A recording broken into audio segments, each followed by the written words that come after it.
اعوذ باللہ من الشیطان الرجیم بسم اللہ الرحمن الرحیم قل تعالوا اتل ما حرم ربکم علیکم الا تشرکوا به شیئا وبالوالدین احسانا ولا تقتلوا اولادکم من املاق نحن نرزقکم وإیاهم ولا تقربوا الفواحش ما ظهر منها وما بطن ولا تقتلوا النفس التي حرم الله إلا بالحق ذلكم وصاكم به لعلكم تعقلون ولا تقربوا مال اليتيم إلا بالتي هي أحسن حتى يبلغ أشده وأوفوا الكيل والميزان بالقسط لا نكلف نفسا إلا وسعها وإذا قلتم فاعدلوا ولو كان ذا قربى وبعهد الله أوفوا ذلكم وصاكم به لعلكم تذكرون وأن هذا صراطي مستقيما فاتبعوه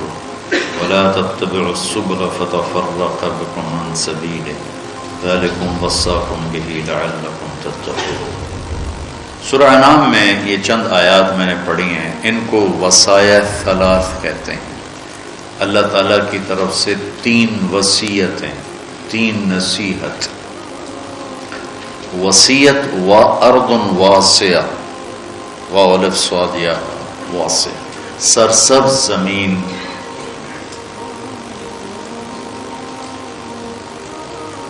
لہلہاتی زمین، فصل پھول پھلوں سے بھری ہوئی زمین کو ارض واسعہ کہتے ہیں۔ ایسا بول جو دل کی زمین کو سرسبز کر دے اسے وصیت کہتے ہیں۔ وہ بول جو دل کی دنیا میں خوبصورتی لے آئے اور چمن کھل جائیں صفات کے، اس کو ارضن، اس کو قول و وصیہ کہتے ہیں، وصیت۔ تو اللہ تعالیٰ نے یہاں 3 وصیتیں فرمائیں۔ فرمایا کہ آؤ میں تمہیں بتاؤں جو تمہارے رب نے حرام قرار دیا ہے۔ پہلا ہے شرک نہ کرو۔ یہ ایسا شرک ہے، یہ ایسا جرم ہے کہ اللہ نے کہا ان اللہ لا یغفر ان یشرک بہ، کہ میں شرک معاف نہیں کروں گا، ویغفر ما دون ذلک لمن یشاء، باقی جسے چاہوں معاف کر دوں۔ تو قرآن پاک میں اللہ تعالیٰ نے اکثر اللہ اور رسول کو ساتھ ساتھ ذکر کیا، اطیعوا اللہ و اطیعوا الرسول، من یطع اللہ ورسولہ تؤمنون باللہ ورسولہ، آمنوا باللہ ورسولہ، براءۃ من اللہ ورسولہ، اذان من اللہ ورسولہ، من یعص اللہ ورسولہ، من یشاقق اللہ ورسولہ۔ یہ قرآن میں بے شمار ہے کہ اللہ اپنے ساتھ اپنے حبیب کو لاتا، لیکن چند مقام ایسے ہیں جہاں اللہ اپنے ساتھ والدین کو لاتا ہے، ماں باپ کو لاتا ہے۔ اس کے علاوہ اللہ اور کسی چیز کو اپنے ساتھ ذکر نہیں، یا اپنے ساتھ اپنے حبیب کو ذکر کرتا ہے، یا پھر اس کے بعد اللہ تعالیٰ نے ماں باپ کو اپنے ساتھ ذکر کیا ہے۔ اس میں سے ایک مقام یہ ہے کہ اللہ تعالیٰ فرماتا ہے کہ اللہ کے ساتھ کسی چیز کو شریک نہ ٹھہراؤ اور والدین کے ساتھ احسان کرو، والدین کے ساتھ احسان کرو۔ وَقَضَىٰ رَبُّكَ أَلَّا تَعْبُدُوا إِلَّا إِيَّاهُ وَبِالْوَالِدَيْنِ إِحْسَانًا يَا بُنَيَّ لَا تُشْرِكْ بِاللَّهِ إِنَّ الشِّرْكَ لَظُلْمٌ عَظِيمٌ وَوَصَّيْنَا الْإِنسَانَ بِوَالِدَيْهِ۔ تو اللہ تعبدوا الا اللہ وبالوالدین احسانا، یہ قرآن میں کئی جگہ اللہ تعالیٰ نے اس کو اس طرح ذکر فرمایا کہ اپنے ساتھ والدین۔ اللہ کا شکر ہے کمزور سے کمزور مسلمان بھی مشرک نہیں ہوتا ہے، اس لیے اتنی جلدی کسی کو کہنا یہ مشرک ہے، یہ مشرک ہے، یہ مشرک ہے، یہ بڑی زیادتی کی بات ہے، بڑی زیادتی قبول ہے، اس سے احتیاط کرنی چاہیے، اس سے بچنا چاہیے۔ اللہ کے فضل سے مسلمان کے دل میں توحید ہے، وہ جہالت کی وجہ سے کوئی کچھ بول رہا ہوتا ہے، کوئی کچھ بول رہا ہوتا ہے، اس پر اس کو کافر قرار دے دینا، مشرک قرار دے دینا، یہ اتنا آسان نہیں ہے۔ تو میرا ملک تو ویسے ہی ٹک ٹک کے کفر کے فتوے مل رہے ہیں، جتنے مرضی کٹوا لو، جتنے مرضی لکھوا، جنہوں مرضی کافر قرار دے دو، جنہوں مرضی، ہر قسم کے لوگ ہوتے ہیں۔ تو اللہ تعالیٰ ارشاد فرما رہے ہیں کہ ایک تو میری ذات میں شریک نہ ٹھہراؤ، یہ حرام ہے، اور دوسرا کیا ہے، بالوالدین احسان۔ احسان کا کیا مطلب ہے؟ کسی کام کو اس کی سب سے عالی شان خوبصورت شکل میں ادا کرنا، اس کو احسان کہتے ہیں۔ ہمارے اردو میں احسان کا مطلب ہے کسی کے ساتھ کوئی بھلا کر دینا، بغیر کسی معاوضے کے کسی کے کوئی ایسی مدد کر دینا، اس کو احسان کہتے ہیں۔ وہ بھی ہے، وہ بھی اس میں شامل ہے، لیکن عربی میں احسان ہے مل احسان ان تعبد اللہ کأنک تراہ فإن لم تکن تراہ فإنہ یراک۔ احسان کیا ہے؟ کسی جو کام بھی کرے، اچھائی کا، بھلائی کا، جو کام بھی کرے، اس کو اعلیٰ درجے پر کرنے کا نام ہے احسان۔ تو اللہ تعالیٰ یہاں ارشاد فرما رہا ہے کہ والدین کے ساتھ احسان۔ اچھا، ایک اس پہ ذرا غور کریں۔ اللہ تعالیٰ فرما رہا ہے آؤ میں تمہیں بتاؤں کہ حرام کیا ہے، ٹھیک ہے؟ کہتا ہے شرک نہیں کرنا ہے تو حرام ہے، اور والدین کے ساتھ احسان۔ یہ حرام کے نیچے کیسے آ گیا؟ کافی دیر میں اس کو سوچتا تھا کہ یہ ادھر تو اللہ کہہ رہا تعالوا اتل ما حرم علیکم ربکم، آؤ میں تمہیں بتاؤں کہ حرام کیا ہے، اللہ تشرکو بہ شیئا، شرک نہ کرو، ٹھیک سمجھ آ گئی، وبالوالدین احسانا۔ اس کو پچھلے جملے سے یا تو نکالیں، یہ نیا جملہ ہے، اس کے نیچے لائیں تو پھر کیا مطلب ہے کہ پیچھے تو اللہ شروع کر رہا ہے، تو میں بتاتا ہوں حرام کیا چیز ہے، شرک، ٹھیک، اور والدین کے ساتھ احسان۔ تو اگر ہم ظاہری نظر سے دیکھیں اور غور نہ کریں تو یوں لگتا ہے جیسے والدین کے ساتھ احسان بھی حرام ہے۔ ہاں، یہاں اللہ تعالیٰ بڑی عجیب طریقے سے ماں باپ کی عظمت کو بتا رہے ہیں کہ ماں باپ کے ساتھ صرف احسان ہی مطلوب ہے، اس سے نیچے جو ہوگا وہ حرام ہوگا، حرام سے نہیں نکل سکو گے۔ اللہ نے ماں باپ کا حق اپنے بعد رکھا ہے۔ لا تقل لہما اف، جس کو ہم کہتے ہیں بیزاری سے ماں کو کہہ دیا، باپ کو کہہ دیا، اتنا بھی اللہ تعالیٰ فرما رہا ہے کہ اتنے کی بھی ہم گنجائش نہیں دیں گے ماں باپ کے سامنے۔ میرے نبی نے فرمایا میری ماں ہوتی اور میں عشاء کی نماز کے مصلی پہ کھڑا ہوتا اور سورۃ فاتحہ پڑھ رہا ہوتا اور میری ماں مجھے کہتی محمد، تو میں ماں کی خاطر نماز توڑ دیتا۔ جریج نے نماز نہ توڑی ماں کی پکار پر، اللہ کے نبی کا فرمانا اگر وہ عالم ہوتا تو نماز توڑ دے، وہ عابد تھا، وہ نماز توڑ دیتا، اگر وہ عالم ہوتا تو وہ نماز توڑ دیتا، وہ نفل نماز تھی۔ تو اللہ تعالیٰ وَقَضَىٰ رَبُّكَ أَلَّا تَعْبُدُوا إِلَّا إِيَّاهُ وَبِالْوَالِدَيْنِ إِحْسَانًا، کہ تیرے رب کا فرمان ہے، تیرے رب کا اعلان ہے کہ بندگی صرف اللہ کی ہے اور احسان ہے والدین کے ساتھ۔ تو یہاں یہ ایک خوبصورت انداز میں تاکید کی انتہا ہے کہ احسان سے نیچے جو ہوگا وہ اسی حرام میں آئے گا، احسان سے بھی کوئی اوپر کی بات ہے تو وہ کر کے دکھا، وہ کر کے دکھا۔ جو ابو ہریرہ رضی اللہ تعالیٰ عنہ کی نے مسجد میں جہاد کی ترغیب سنی تو آ کے ہتھیار اٹھانے لگے۔ ماں نے پوچھا کہاں جا رہے ہو؟ کہا میں جہاد پہ جا رہا ہوں۔ تو کہنے لگی میں تو اکیلی ہوں، میرا پیچھے کیا بنے گا؟ کہا یہ نہیں مجھے پتا، بس میں جا رہا ہوں۔ تو انہوں نے بہت محنت کی، وہ مانے نہیں۔ پھر انہوں نے اپنے چھاتیوں کی طرف اشارہ کیا، دیکھ میں نے تمہیں یہ دودھ پلایا ہے، اس کے واسطے رک جا۔ کہا نہیں میں نہیں رکوں گا، ہتھیار اٹھا کے چل دیے۔ ان کی والدہ نے اللہ کے نبی کو پیغام بھیجا کہ میں نے دودھ کا واسطہ دیا پھر بھی یہ مجھے چھوڑ کے جا رہا۔ تو ابو ہریرہ جب آئے تو آپ نے منہ یوں پھیر لیا، میں آپ کو بتا چکا ہوں کہ آپ کی ناراضگی کی نشانی تھی کہ آپ دیکھ کے منہ یوں پھیر لیا، آپ نے منہ پھیر لیا۔ تو ابو ہریرہ یا رسول اللہ خیریت تو ہے؟ کیا ہوا؟ کہ تیری ماں تجھے دودھ کا واسطہ دیتی ہے اور تو پھر ہتھیار اٹھا کے جہاد کو جاتا ہے، مجھے تیرے ایسے جہاد کی کوئی ضرورت نہیں، چل جا اپنی ماں کے پاؤں میں بیٹھ، وہی تیرا جہاد۔ کلاب بن امیہ جہاد میں چلے گئے، والدین دونوں بوڑھے تھے۔ امیہ کو جب بتائے بھی نہیں والدین کو، تو امیہ کو پتہ چلا تو انہوں نے شعر کہا اذا دعت الحمامۃ ساق حر الی بیضاتها دعوی کلابا، ترکت ابا مرعشۃ یداہ و امک لا تسیغ لہا شرابا، کہ تو نے ماں باپ کو اس حال میں چھوڑا ہے کہ ایک کا نوالا اپنے ہاتھوں سے منہ پہ نہیں جاتا اور ایک اپنی طاقت سے اٹھ نہیں سکتا، تو اس حال میں چھوڑ کے تو کہاں چلا گیا؟ حضرت عمر کو پتہ چلا اشعار کا، تو انہوں نے فرمایا کلاب کدھر ہے؟ کہا جی وہ جہاد میں فلاں محاذ پر، کا بلاؤ اسے۔ تو انہیں بلایا گیا، مسجد میں آیا تو حضرت عمر کھڑے ہو گئے، کوڑا اٹھا کے مار مار مار، کوڑا مارے، اچھا یہ کون سا جہاد ہے بوڑھے ماں باپ کو چھوڑ کر؟ پھر ایک لگائیں ٹھو، یہ کون سا جہاد ہے بوڑھے ماں باپ کو چھوڑ کر؟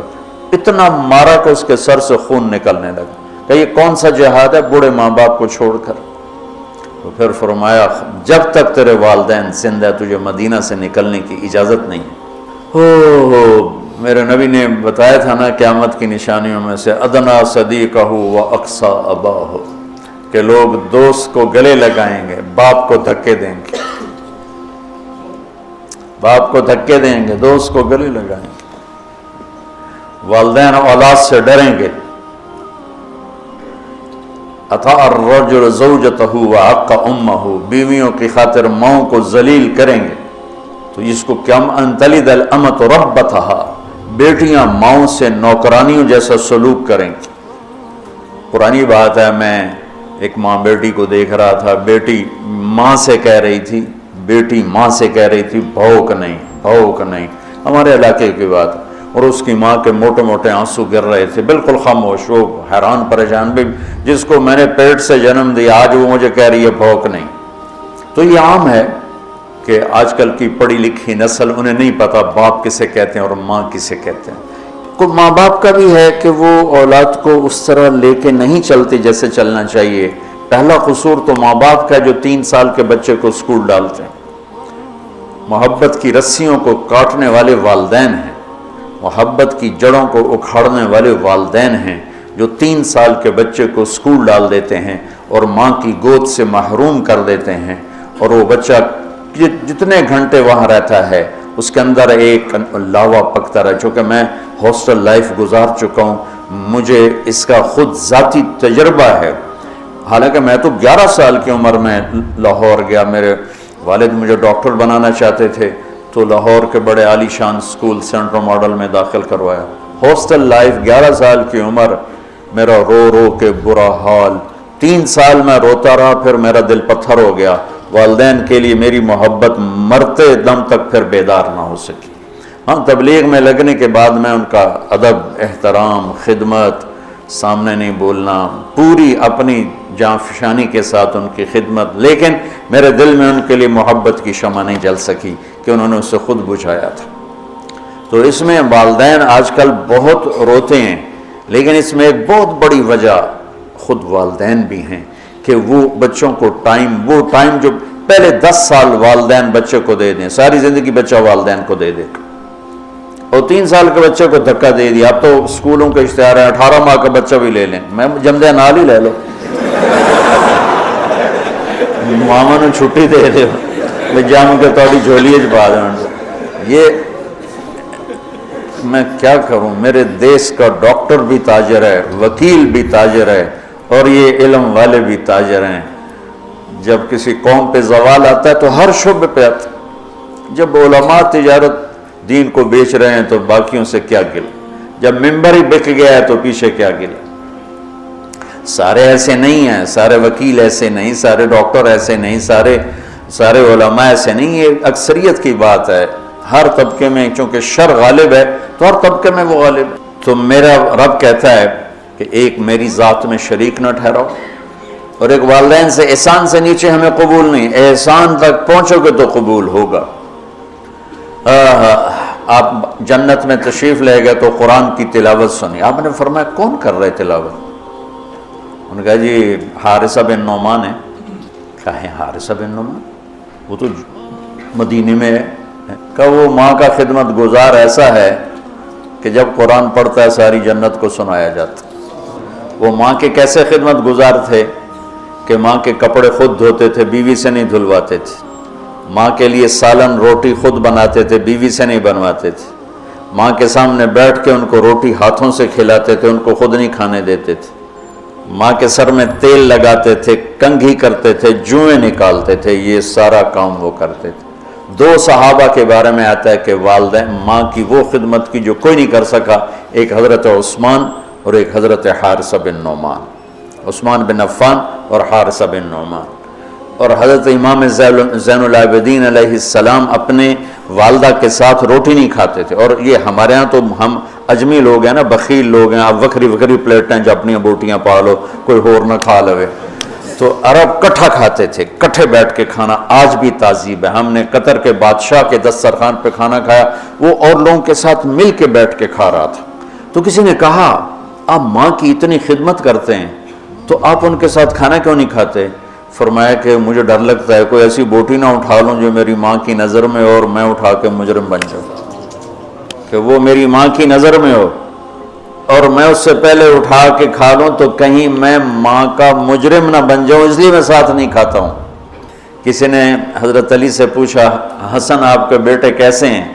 کہا میں جب چلتا ہوں تو میرے آگے نہیں چلتا، میرے پیچھے چلتا ہے، جب میں بیٹھنے لگتا ہوں تو پہلے مجھے بٹھاتا ہے پھر خود بیٹھتا ہے، اور جب میں گھر میں کمرے میں ہوتا ہوں تو گھر کی چھت پہ نہیں چڑھتا کہ باپ سے اوپر نہ ہو جائے۔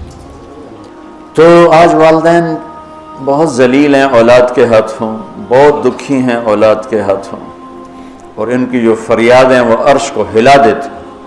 تو اپنے ماں باپ کی راحت بننا، ٹھنڈک بننا، خوشی بننا، یہ میرے رب کا پیغام ہے کہ وَبِالْوَالِدَيْنِ إِحْسَانًا۔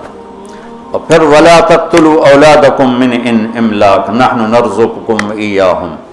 اور اپنی اولاد کو قتل نہ کرو، جو عرب میں دستور تھا بچیوں کو قتل کر دیتے تھے، تو اللہ تعالیٰ فرما رہا ہے قتل نہ کرو۔ آج کی خاندانی منصوبہ بندی سے ملتی جلتی ہے کہ رزق تو اللہ دیتا ہے، اور آبادی کے بڑھنے سے روٹی نہیں کم پڑتی، چونکہ اللہ کو پتہ ہے کہ مجھے کتنی آبادی پیدا کرنی ہے اور اس کے لیے کتنی روٹی، چونکہ روٹی کا انتظام اللہ نے اپنے ذمہ لیا ہے۔ ہمیں پتہ ہے ہمارے مدرسوں میں 1000 بچوں کی گنجائش ہے، تو ہم 1000 بچہ جب پورا ہو جاتا ہے تو ہم کہتے ہیں جی بس ختم، اس سے زیادہ ہم نہیں لے سکتے۔ ایک چھوٹے سے ادارے میں ہمیں پتہ ہے کہ اتنے بچوں کی گنجائش ہے، اس سے اوپر نہیں۔ ایک مل والے کو پتہ ہے میری مل میں 2000 مزدوروں کی گنجائش ہے، دوسرے کو پتہ ہے میری مل میں 10,000 کی گنجائش ہے، اس کے اوپر میں نہیں لے سکتا۔ تو کیا اللہ کو نہیں پتہ کہ دنیا میں کتنی گنجائش ہے، میں نے کتنے بھیجنے اور کتنے میں نے روکنے اور کتنے میں نے اٹھانے ہیں، کتنے بچانے ہیں؟ اللہ بھی تو علیم و خبیر و سمیع و بصیر۔ روٹی جو کم پڑتی ہے سود کی وجہ سے، سٹے کی وجہ سے، جوئے کی وجہ سے، ذخیرہ اندوزی کی وجہ سے، 2 نمبری کی وجہ سے، یہ 5 اسباب ہیں غربت کی۔ سودی نظام ہوگا، پیسہ چند ہاتھوں میں ہوگا، سٹا ہوگا، جوا ہوگا، بددیانتی ہوگی، سٹاک ہوگا، ذخیرہ اندوزی ہوگی، ہیرا پھیری ہوگی، بازار تباہ و برباد ہو جائے گا، پیسہ چند ہاتھوں میں آ جائے گا، غربت آ جائے گی۔ پاکستان کی آبادی 25 سے 50 کروڑ ہو جائے، روٹی کی کوئی کمی نہیں ہے۔ کمی آتی ہے جب اللہ کی نظام معیشت کو توڑا جاتا۔ میرا اللہ کہتا فَأْذَنُوا بِحَرْبٍ مِّنَ اللَّهِ وَرَسُولِهِ، یا سود چھوڑ دو یا اعلان جنگ ہے۔ وہ کہتے سود کے بغیر کاروبار نہیں ہوتا، تو لعنت ہے ایسے کاروباروں پر۔ جن جن ملکوں نے اس پر پابندی لگائی ان کی سارا سسٹم تباہ ہو گیا۔ چائنا میں 18 کروڑ لڑکے ہیں جن کے لیے لڑکیاں کوئی نہیں، 18 کروڑ لڑکے ہیں جن کے، یہی صورتحال ہندوستان میں ہے کہ وہاں کروڑوں بچے ہیں، چونکہ وہ بچی کو دیکھتے ہیں تو حمل ساقط کروا دیتے ہیں، وہ الٹرا ساؤنڈ میں بچی دیکھتے ہیں ساقط کرواتے ہیں۔ اب لڑکے زیادہ ہو گئے ہیں، لڑکیاں ہیں۔ تو اللہ کے غیبی نظام کو جب ہلایا جاتا ہے تو نقصان ہوتا ہے۔ ہاں ہم سود ختم کریں، ہم جھوٹ ختم کریں، ہم ذخیرہ اندوزی ختم کریں، ہم ہیرا پھیری ختم کریں، 2 نمبری ختم کریں، سٹا ختم کریں، جوا ختم کریں، تو رزق عام ہو جائے گا، کوئی بھوکا نہیں سوئے گا۔ پاکستان 25 سے 50 کروڑ ہو جائے، کوئی بھوکا نہیں سوئے گا۔ لیکن اگر یہی سسٹم ہوگا جو آج ہے تو یہ 50 لاکھ بھی ہوں گے تو بھوک ہوگی، کیونکہ نظام شیطانی ہے۔ یہ تو اللہ کا شکر ہے ہماری آبادی دیہاتوں میں ہے، 70% نو پتہ ہی کوئی نہیں، کم بچے خوشحال کرانا۔ یورپ میں آبادیاں کم ہو رہی ہیں، بچے پیدا کم ہوتے ہیں، مرنے والے زیادہ ہیں، پیدا ہونے والے کم ہیں۔ ان کو خوفناک انسانی کمی کا، افرادی قوت کی کمی کا سامنا ہے۔ چند سالوں کے بعد جاپان میں 60% بوڑھے ہوں گے، تو اس ملک کا کیا بنے گا؟ یورپ میں یہی حال ہے، 60% 70% بوڑھے ہوں گے، چونکہ پیچھے سے نئی نسل آ نہیں رہی۔ کم بچے خوشحال کرانا نہیں ہوتا، نیک بچے خوشحال کرانا ہوتا ہے۔ بچے نیک ہو تو گھراں ایک ہوئے تو ہوئے سپ ورگاتے ہو تو کی کرنا انہیں، ایک بیٹی ہو ڈائن جیسی ہو، کیا کرو گے اس کا؟ اتنی لمبی اس کی زبان ہو، کیا کرو گے اس کا؟ دیندار چھوٹا خاندان زندگی آسان نہیں، دیندار خاندان زندگی آسان، نیک خاندان زندگی آسان۔ بچے تھوڑے ہوں یا زیادہ ہوں تقدیر کے فیصلے ہیں، نیک ہیں تو موج ہی موج۔ ہزاروں گاڑیاں گزرتی ہیں، میرے لمبے لمبے سفر ہوئے تو کسی ایک آدھ گاڑی میں کوئی ایک بچہ بیٹھا ہوتا ہے۔ یورپ امریکہ کا جو میرے سفر ہوئے میں نے دیکھا، اور صبح تم اللہ کے فضل سے دیکھنا چنگ جی پر لڑکے اسکول کیسے جا رہے ہوتے ہیں، ہماری ڈگی میں بھی بچے بیٹھے ہوتے ہیں۔